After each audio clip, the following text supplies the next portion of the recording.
The inaugural season of Forest football took place in 1925 with Hall of Fame coach Dos Fulton as the head man. Coach Fulton was a very young man fresh out of Mississippi College at the age of 21 and admitted his limited knowledge of the game. His 1925 squad had 17 members and they played Newton in the only recorded contest on November 25th. The game took place at the Titus Map home and the Bearcats defeated Newton 7-0. Coach Fulton would go on to coach one more season at Forest, leading the Bearcats to a 3-3 record with victories over McGee, Clinton, and Newton. In 1929, one of the fiercest high school rivalries in the state of Mississippi was born. J.H. Old Man Meeks was head coach, and he christened the Forest-Morton rivalry with a 34-6 victory over the Panthers on October 4th. According to the News Register, although defeated, the team from Morton fought gamely and desperately and did carry home the honor of being the first team to score on the Bearcats, something that neither Flora nor Central High of Jackson could accomplish. The Bearcats finished the 1929 season with a 5-2-1 record. As the decade of the 1920s closed, the Bearcats enjoyed successful seasons, accumulating an overall record of 21-10-2. The 1930s became the decade in which the championship pedigree of the Forest Bearcats began. Roy Hartness led the Bearcats to an 8-1 record in the 1930 season, which had somewhat of a cruel ending. The undefeated Bearcats traveled to Brookhaven to take on Picayune with the South Mississippi title on the line. Both teams fought to a 0-0 tie after 5 quarters, and the game was ultimately decided with a coin flip. It was not meant to be for Forest, as Picayune would win the coin toss and claim a 1-0 victory. All was not lost for Forest, as 2 players claimed all-state honors, and Picayune was beaten soundly by Greenwood in the state championship game 33-0. 1931 saw Forest take on county rival Morton twice. The winner of the first contest on December 4th would earn the right to compete for a shot at the North Middle Mississippi Championship. Ironically, the contest would end in a 0-0 tie, and there would not be a coin flip to settle the game. Just 4 days later, Forest and Morton would meet again, with Forest securing a 19-0 win. On December 11th, Forest would come up short in another championship contest again, losing to Puckett 7-6. The 1931 Bearcats finished with a 7-3-1 record and also had a real hunger for a championship. The 1932 squad finally satisfied their championship appetite by being named Co-Middle Mississippi champions. After defeating Morton in a meeting of Jackson officials, Forest was chosen to play for the MMLAA title when the committee made its choice of what they considered the 4 strongest teams in the district without regard to the location of the schools. The criteria was determined to be on comparative strength and strength of opponents, and not only on the games won or lost or scored for the season. On November 23rd, Forest defeated Newton 35-0 to claim a share of the Middle Mississippi Championship. 1936 saw the dawn of a new technological age for Bearcat football: lights. On October 16, Forest would take on Mendenhall in its first game on a lighted field. The News Register called the addition among the finest in the state. They added, since this is Forest's first game of night football, a large crowd is expected out for the game. Forest enjoyed the successful night with a 19-0 victory. The 1936 Bearcats almost enjoyed the sweet taste of a championship once again. The Middle Mississippi Regional Championship was going to pit Brandon and Forest. However, Superintendent Langley of Forest forfeited the contest to Brandon 1-0, and Brandon was declared champion. The 1937 season was head coach Roy Hartness' last, and the first losing season in the history of Forest football. Although the Bearcats finished with a 2-5-1 record that season, Coach Hartness staked his claim as the winningest coach in Forest history at the time with a 44-22-3 record. The 1938 season saw Ken McCullough take over the reins, and Forest would run into a familiar face. On October 28, the Bearcats made the trek to Starkville to take on the Yellow Jackets and their former Hall of Fame head coach Dos Fulton. The Starkville News said the visitors boast a heavy, powerful line and a fast-stepping backfield, and were expected to give the local boys plenty of trouble. There were 2 scores reported, 14-0 and 9-0. Unfortunately, the Bearcats were on the short end of the stick with both scores. In 1939, under head coach Luther Hollingsworth, the Bearcats would rule Scott County by defeating Lake and Morton. On November 29th, fan interest would become huge as an estimated 2,500 fans would watch Forest defeat Newton 32-7. The 1930s would prove to be a successful and interesting decade, with the Bearcats claiming an overall record of 54, 27, and 5. The new decade of the 1940s would see 6 different head coaches, and M.B. Garrett proved to be the dean with his 3 years under the helm. Coach Garrett led the Bearcats to an overall record of 17, 11, and 3 from 1943 to 1945. The 1940 season saw Forest achieve a winning record under head coach John Rich. The Bearcats did not shy away from tough competition as they faced undefeated Meridian, who appeared in the Big 8 championship game, and St. Aloysius, who won the Class A championship. In 1941, Forest got revenge on St. Aloysius with a 20-19 win on October 3rd. Forest beat Morton on November 7th, but the Clarion Ledger noted it as a Morton win. The error was corrected, and an apology was given to Coach Rich. The 42 and 43 seasons were years of war, and many football programs disbanded for as many as 3 years when many young men enlisted. The 1943 Bearcats did their share of winning with a 6-3-2 record. On November 24th, Forest traveled to Jackson to take on Forest Hill with a chance to compete for the Middle Mississippi Region title. The game was tied after regulation, and a coin toss would decide the contest. According to report, the Forest Hill captain called the toss after the Forest captain refused to call it as a visiting captain after having failed to call the toss right at the opening of the game. Forest Hill won the toss and eventually lost the championship to Yazoo City. 1947 proved to be the most successful year of the decade as the Bearcats finished 7-3. The losses were not a fluke. The 3 teams that defeated Forest, St. Aloysius, Newton, and Morton all received bowl bids. The 48 season was one of declaration where schools had to declare membership in Class B, BB, A, or AA. Roger Atkinson led the Bearcats, and his second and final squad finished with a 6-5 record as a part of the Choctaw Conference.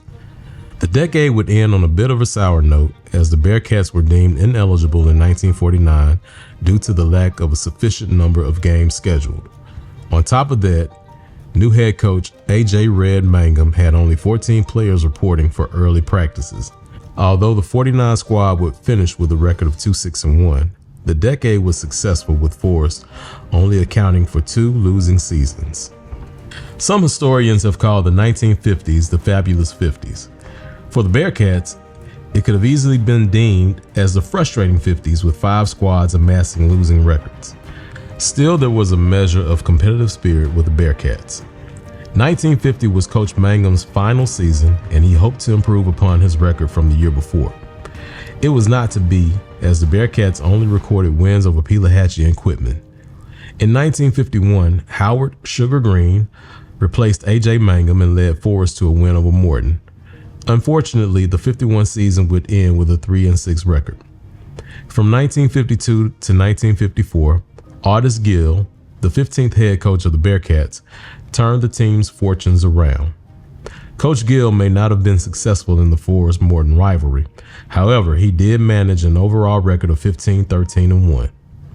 In 1954, the Bearcats managed key victories over Clinton and the defending Little Dixie Class BB champion Brandon. Another point of interest in 1954 was the Decatur game. The Bearcats claimed a 14-0 victory on September 17th, but the bus carrying the Forest band equipment passed under a low archway and destroyed $1,100 worth of equipment. Benny Ray Nobles would lead the Bearcats in the midpoint of the 50s.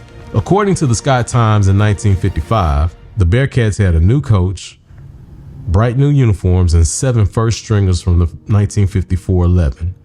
The uniforms were silver gray pants with double red stripes and blue, and the jerseys are cardinal with blue sleeves, stripes, and blue numerals. The 55 season was Coach Noble's best season. He finished with a record of 5-4-2, highlighted by wins over Carthage, Forest Hill, and Morton. The Newton victory was special for a number of reasons. It was homecoming, and there was some interesting press coverage that followed. The Newton record wrote, "Newton hopes to snatch this game home out from under the Bearcats. They would be ready to avenge last year's defeat, which was the Bearcats' only win over Newton since 1945. Linda Lackey served as the homecoming queen. Against the dairy farmers, Forrest ran, passed, and punched the hapless and heretofore high-scoring Panthers into pandemonium before a crowd of 2,000. Coach Nobles would coach one more season before giving way to Bearcat Hall of Fame coach Ken Bramlett. Coach Bramlett actually did 2 stints as a head coach. His 1958 team had only 2 losses and played in the second annual Gas Bowl on Thanksgiving Day. The Bearcats would claim the title with a 21-7 victory over Prentice. Larry Johnson was a Teen Magazine Honorable Mention All-America, All-Sectional High School team member, and All-Little Dixie Conference Most Outstanding Back. James Harvey and Jerry Buston were named All-Little Dixie Conference. In 1959, Coach Bramlett would end the decade in strong fashion, posting a 9-2 record and bringing home a title. The season featured key wins over Brandon, Forest Hill, Philadelphia, and undefeated Morton. Rivalries have never been short of crazy moments.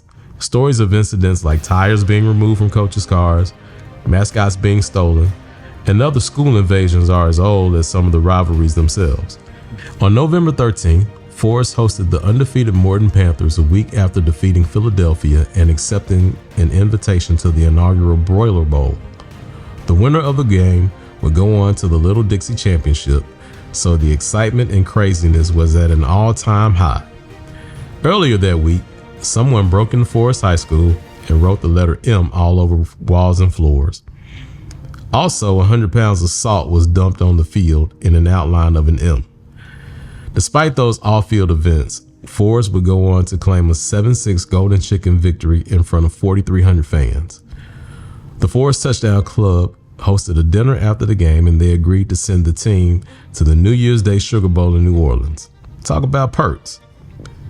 Forrest would meet Mendenhall the following week in the Little Dixie Championship game at Mississippi Memorial Stadium in Jackson. The Mendenhall Tigers were winners of 3 straight LDC titles and unfortunately picked up a 4th with a 44-13 win over the Bearcats.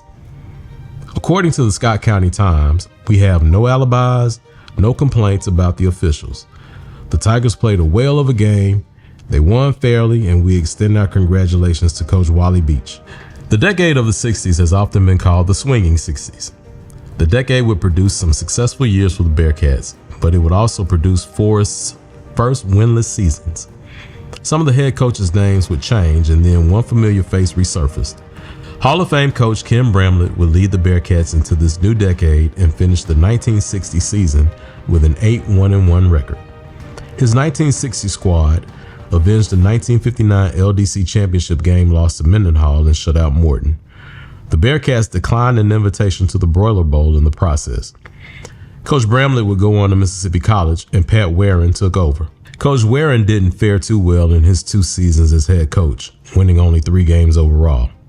1963 saw Henry Rath as the Bearcats' new head coach, and he was successful in his first year. His Bearcat squad took home the Golden Chicken, and although they would lose the homecoming contest to Forest Hill on October 18th, the field that the Bearcats play on to this day was renamed in honor of longtime Forest Superintendent L.O. Atkins. Coach Rath finished his second and final season as head coach in 1964 with a 4-6 record, highlighted by wins over Brandon, Florence, and Jackson St. Joe, who was led by legendary coach Bill Rayfield. Billy Ray Adams became the 20th FHS head coach after the departure of Henry Rath. His 1965 squad did have a competitive spirit, but they didn't produce the needed results. For the second time in school history, the Bearcats failed to win a game. Coach Adams lasted 1 season, and it made way for a surprise hire. Ken Bramlett would return in 1966, and he would win only 3 ball games in his first 2 seasons back at Forest. 1968 would be the pathway to uncharted territory for Forest football. The 68 squad would tally 8 wins en route to a Crystal Bowl championship win over Fayette. The decisive 41-7 win was some sweet icing on a delicious cake of a season. The school's yearbook, The Rambler, was dedicated to Coach Bramlett for his awesome work. The last year of the decade saw Forest make history much to the surprise of Coach Bramlett. He didn't feel he had a team capable of winning a championship, although Forest was voted by coaches as the top team in the LDC North. Forest started the historic 1969 season off with its only tie, a 6-6 result at Warren Central. After that game, Forest would reel off 8 straight victories, leading to a memorable Golden Chicken showdown with 8-1 Morton. The winner of the contest would have the right to take on McGee in the Little Dixie Championship game, and Forest left no doubt. Over 3,500 fans saw Forest defeat Morton 32-13 to claim the LDC North title. On November 21st, Forest met McGee for the Little Dixie Conference Championship. The Bearcats dominated both sides of the ball en route to a 46-13 win and its first LDC championship.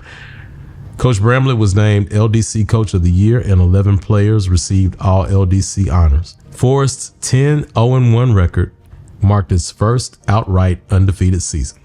The 1970s marked a time for massive and historic change in the United States and the world. Kids could have fun playing video games like Pong and brain teasers like the Rubik's Cube. Cell phones and computers would be two more 70s inventions that would have an everlasting impact on society. Hey, Soul Train would too. On a more serious note, a sweeping change would take place in Mississippi and across the country. On October 29, 1969, the High Court ordered Mississippi schools to fully desegregate. For the first time in 1970, black players from E.T. Hawkins High School became teammates with Forest Bearcats, and the result was monumental. A former Bearcat player and assistant coach, Gary Risher would be the only head coach of the Bearcats in the 1970s, and he also had Forest's first African-American coach, James Bo Clark, as an assistant. The 1970 Bearcats opened the season with a 26-7 win over Neshoba Central and cruised to victories of 16 points or more prior to the annual meeting with Morton. Just like it was in 1969, Forest came into the contest unblemished, and Morton had one loss. It wasn't just a golden chicken on the line. The winner would play for an LDC championship. Forest would defeat Morton 10-7, setting up a second straight LDC title appearance. On November 20th, Forest took on Monticello in the Little Dixie Conference Championship game. They did so without Coach Risher, who was at Baptist Hospital in Jackson caring for his son who had meningitis. One can assume that inspiration came from different avenues. Obviously, last year's victory had a taste that the Bearcats wanted to savor again. They did just that in defeating Monticello 22-10 and finishing 11-0 with the second straight LDC title. Much like the story of T.C. Williams High School in Virginia, the subject of the movie Remember the Titans, Forest saw past black and white and came together as red and blue. History was made. Coach Risher became the second winningest coach in Forest football history, amassing 9 winning seasons out of 10. His 1971 squad almost made a third straight appearance in the LDC championship game, but an upset by Clinton spoiled those plans. The Bearcats would finish the season with a 9-1 record. The 73 and 75 squads would finish with identical 8-3 records, and the 1973 Bearcats would claim the Little Dixie North Championship. A third LDC title was not to be, as Forest would lose to Warren Central 15-8. The Bearcats would receive an invite to the 1975 Shrine Bowl in Ellisville, which ended with a 42-0 loss to South Jones. Coach Risher would make 1979 his final season, and although his Bearcats would end the season with a 3-8 record, he left an indelible mark on the program with a 72-32-2 record. The 1980s saw Forest hire 3 coaches: Jim Sizemore, Lawrence Bosie Wesson, and Hall of Fame coach Jack French.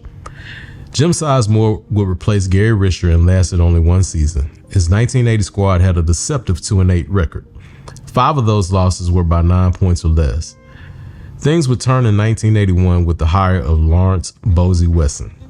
Not only was there a change with the head Bearcat, the MHSAA instituted classifications, thus ending the Little Dixie Conference. Schools were placed into classes by enrollment, and Forest became a Class A school. In 1981, Coach Wesson would start the first of his 6 seasons in fine fashion. The Bearcats would win their first game at Northwest Rankin, but they would lose their next 3. They hit their stride, winning 4 of the next 5, including a 34-0 drubbing of Morton. Forest won 3 playoff games to claim the Class A South Mississippi Championship. On December 4th, Forrest met Rosedale at Warren Central High School in Vicksburg for the Class A state championship. The Bearcats put forth a great effort in the eyes of both Coach Wesson and Hall of Fame coach Leland Young of Rosedale, but it was Coach Young's Rosedale squad that claimed the 48-33 victory and the state championship. Coach Wesson would make 1986 his final season before giving way to a name that's synonymous with Forest football, Jack French. Coach French would start his tenure in winning fashion, posting a 6-5 season and earning a playoff berth. In 1988, he would lead Forest to his first 10-win season since 1970, and his 1989 Bearcats would post a winning season as well. What would the world be without the internet and rollerblades? Those were two creations that took the world by storm in the 90s. Technology changed dramatically, which made life totally different. One thing that remained constant in Forest, Mississippi was the leadership of head coach Jack French. Coach French, like Coach Risher in the 1970s, would be the only coach of the Bearcats in the 90s, and L.O. Atkins Field was about to see a dynasty like none before. The decade saw the Bearcats achieve all winning seasons, 5 of those with 10 or more wins, 3 state championships, and at least 2 NFL standouts in Rashard Anderson and Ty Pinkston. 1992 and 1993 were consecutive years of domination for the Bearcats. Forest would open 1992 with 6 straight wins, leading up to a matchup with 5A Brandon. Although the Bearcats would lose by 1 point, it would only make them hungrier for a title. Forest would claim the 3A South State title with a win over Carthage. A week later, the Bearcats would meet Pontotoc in Jackson. Tied at 14 all deep in the fourth quarter, Ty Pinkston hauled in the game winner and gave Forest a state championship and a 13-1 record. 1993 meant posting the same record and the same result. The only difference is that the one loss happened early in the season. Forest dropped a 35-28 decision to Raleigh. The Bearcats would reel off 10 straight to set up a South State title game with Prentice. Forest defeated the Bulldogs 26-16 for a chance at consecutive state titles. The Bearcats made the trip back to Jackson a week later to take on Independence in the 3A state title game. Forest went down 2 scores, but quickly recovered in the second half to take a 15-14 lead. A 52-yard Tony Odom run sealed it for the Bearcats, and they left Jackson with another state title and a 13-1 record. The Bearcats would make playoff appearances from 1994 through 1998, which set up another shot at destiny in 1999. Forest would open 1999 in good fashion, going 4-1 through its first 5 games. A showdown with McGee took place on October 8th. The year before, McGee defeated Forest for a South State title. McGee left no doubt as to who was top dog with a 12-0 shutout of the Bearcats. Forest had no reason to worry, as they would reel off 6 straight wins, leading to a South State title rematch with McGee. Forest dominated McGee with a 53-18 massacre, and Pete McBride won top performer honors in the Clarion Ledger. Forest would make a third trek to Jackson on December 3rd to take on the 13-1 Shannon Red Raiders and quarterback Ken Tops. After all was said and done, Forest became one of 3 teams since 1981 to win 3 state titles with a 36-23 win over Shannon.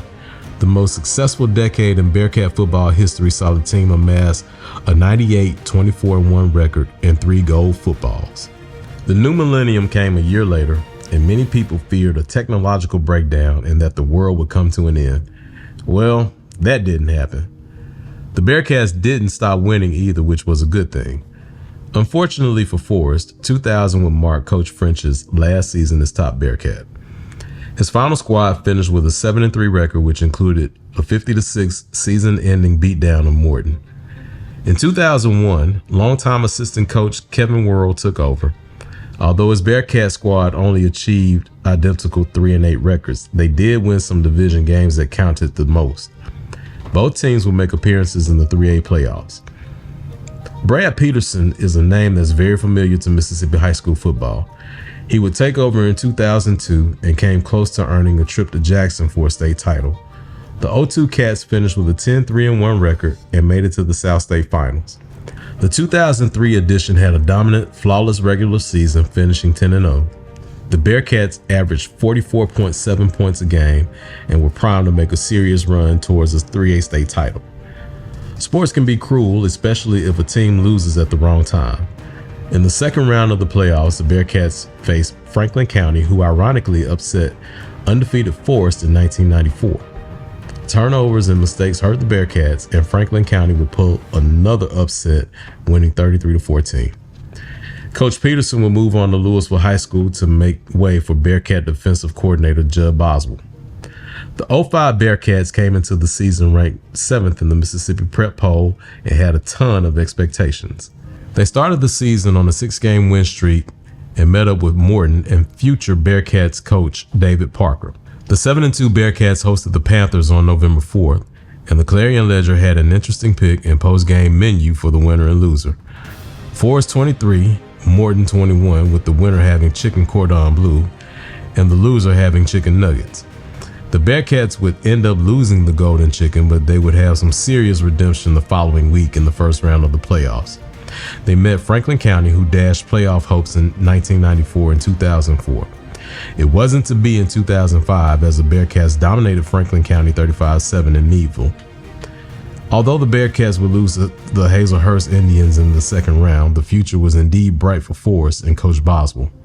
The Bearcats would make playoff appearances in 06 and 07, which led to a magical 2008. Forest opened the season with the golden chicken on the line. It may sound weird as an opening ball game, but Forest dropped down to Class 2A. The brass chicken was the first piece of hardware that the Bearcats would earn that season, and there were some bigger pieces on the way. Forest would win 12 straight, leading up to a South State matchup with Bassfield. Forest would pick up a 25-18 win in its first trip back to Jackson since 1999. Despite some great efforts from quarterback Levadius Lyles and the rest of the Forest offense, the Bearcats fell 9 points short of a state title, losing to Baldwin 35-26. A win would have meant an historic 15-0 season, but all was not lost. Lyles was voted the MAC 2A Player of the Year, and future Bearcats football coach Keelan Johnson earned All-State honors. Could the Bearcats win 15 games and bring back a state title? Anything's possible. 2009 was another successful season for the Bearcats in their first year back in 3A. They finished with a 10-2 record and a trip to the third round of the playoffs. The 2010s was a decade that saw a technology explosion with the advent of streaming services and smartwatches. It was also the beginning of destiny for the Forest Bearcats. Coach Boswell knew that there were areas that needed improvement and that the opponents in 2010 were high quality. Those opponents were in for some serious devastation. Forest had a collection of all-state and all-region talent in Randall Boyd, Marquez Johnson, Quillian Jones, Nathan Reynolds, Treshawn Mitchell, Matthew Evans, Josh Pinkston, and Michael Townsend. The Bearcats also had a generational type of defense famously called the Red Brick Wall that gave up only 50 points for the season and a mere 3 points a game. Forest would open the season with a 36-12 win over Hollandale Simmons, and they would exact revenge on Jackson Prep in Week 7. The Bearcats would pitch shutouts in 6 of their next 7 games, and they would make their way back to Jackson on December 4th. Forest would seal its best season in history with a 10-8 3A state championship victory over Aberdeen and a perfect 15-0 record. Coach Boswell entered his 7th and final season at Forest in 2011. The Bearcats did claim a huge golden chicken win over Morton as well as a division championship, but they weren't able to recreate the magic of the previous season. They would lose the Seminary by 1 point in the third round of the playoffs and end the season with a 10-3 record. Coach Boswell would end his Bearcat career with a 68-22 record and 2 state championship appearances. He would move on to Clinton High School, where he would lead the Arrows to the 2016 6A state championship with all-star quarterback and future NFL star Cam Akers. Hamer Morgan replaced Boswell in 2012 and led the Bearcats to a 7-5 record and a division championship. Coach Morgan's Bearcats picked up 9 wins in 2013 and had an interesting 2014 season. Forest didn't win the division in 14, but they made a playoff run to the third round. 2 of those wins included a season-opening golden chicken win over Morton and a second-round playoff win over the Panthers. Jonathan Worrell, a former Bearcat player and the son of former head coach Kevin Worrell, led the Bearcats for the next 4 seasons. His 35-16 overall record included a 10-win season in 2017, as well as a division championship. The 2017 squad featured one of the best players in the nation in Dawan Black, and the Bearcats reached the third round of the playoffs. Coach Worrell ended his Forest career as one of 9 coaches to not lose to Morton. It's not odd for a Forest Bearcat to coach at Morton, or vice versa, which is exactly what would happen on Cleveland Street for the next 4 years. Ty Weems would make his way to Forest after leading the Morton Panthers for 5 years. His 2019 squad finished with a 3-8 record, but they did manage to win the division championship, which included the 16-7 win over his former team. The current decade, unlike the others mentioned earlier, was known for a pandemic that still affects the world to this day. COVID-19 caused widespread lockdowns and economic devastation. It also forced teachers and students to utilize a new method of learning: distance learning. Sports were dramatically affected, and the Bearcats would take a hit as well. Coach Weems' 2020 squad had a 5-6 record, and 3 of those losses were by 8 points or less. The Bearcats reached the second round of the playoffs. David Parker would make his way to Forest after successful stints at Morton and Yazoo City. His 21-22 squads finished with identical 3-7 records. For many seasons, the Bearcats did not have to look far for a head coach while in transition. The same could be said for them in 23. Forest looked right back at its staff for the replacement for newly retired David Parker. The school district made an historic decision in naming Tobias Lofton as its 33rd head coach. The former Bearcat player and assistant coach became the first African American to lead the Bearcats. In his first season in Forest's first in 4A, he led the Bearcats to a 7-3 record, which included a win over 2A power Scott Central and numerous payback victories. It was the first winning season in 4 years, and the best was yet to come. The 2024 team used the bitter taste of not making the postseason as fuel, and no one had any idea what was about to be experienced at Forest High School. The Bearcats went on an 8-game winning streak before losing to Quitman in Week 9. In a game dominated by rain-soaked conditions and a delay, Forest traveled to Morton and dominated in a 28-3 win. Forest would easily defeat Bay High in the first round of the 4A playoffs, come from behind to beat Lanier in round 2, and defeated Quitman 17-12 in a South State semifinal rematch. Although the Bearcats would fall short in the South State finals by 3 points to Poplarville, the tradition was restored back on Cleveland Street. Coach Lofton led the Bearcats to their first 10-win season in 7 years and its first South State finals in 17 years. Javarius Lofton, Latrell Pace, Greg Keaton, and Ty Chambers were named to the MAC 4A All-State second team, and multiple players were named to all-region honors and various All-Star game rosters. I'm Bubby Johnston, class of 1971 at Forest High School. For 2 years, I was on the Forest football teams, the 1969 team and the 1970 team. I played offensive tackle and kicked off for 2 years. And it was a great experience being a part of both championship teams. The 69 team was full of talent. Several of those guys went on to Mississippi State, Ole Miss, Millsaps, other four-year colleges, junior colleges. They were predicted to do well. The team before them, the 1968 team, finished 8-3. So Coach Ken Bramlett was the head coach, Coach Risher was assistant, Coach Warren Crane, Milton Walker, all those guys, they really built a pretty good program. And by the time they got to the 69 team, they were predicted to do well, and they did. Except for the first game, they tied Warren Central, or we tied Warren Central 6-6. After that, it wasn't even close. Easily defeated all the other teams and played Morton for the North Little Dixie Championship, and then McGee for the overall Little Dixie Conference Championship. And I remember that game went by fast. It only lasted 45 minutes, that game with Forest and McGee. And they finished 10-0-1. It was a great season. The next year, we were not expected to do much. Again, we lost like 16, 17 seniors. New head coach, Gary Risher, who was assistant to Coach Ken Bramlett. And that was really a great team. Coach Bramlett and Coach Warren Crane and Coach Milton Walker, Coach Ken Gordon, Coach Risher. Anyhow, Coach Bramlett left after our junior year. Coach Risher took over. First year of integration. Coach James Bo Clark, was a head coach of the Black Bearcats at E.T. Hawkins. He came over and was our assistant coach, line coach. Billy Ray Dill was a former standout at Forest, East Central, Mississippi College. He became the running backs coach, whatever. And those three guys, they did it. They made us believe that we could still keep winning regardless of the talent. Just played hard. We were in shape. The fourth quarter, we easily won the fourth quarter because we were in shape. We ran a lot, pushed the sled, was real creative with some of the offensive plays. Matter of fact, every week we had a trick play that was put in by the coaches to kind of get people off guard. The defense, keep them off guard. But it worked. We didn't have many blowouts. Most of our games were real close. The defense won a lot of the games. I remember the game with Morton. We were down.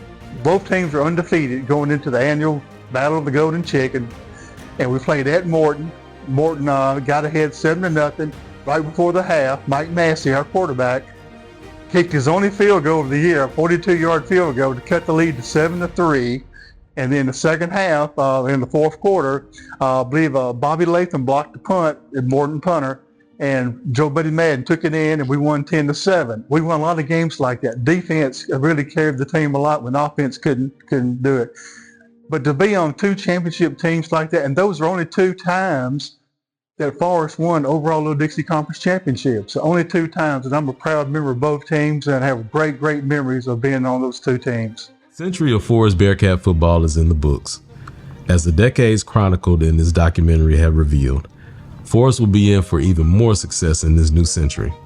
I would like to thank once again all of the former players, coaches, administrators, band members, cheerleaders, homecoming queens, fans, and all supporters who helped make Forest football what it is, one of the most storied programs in the state of Mississippi. I hope you enjoyed this production. Go Bearcats!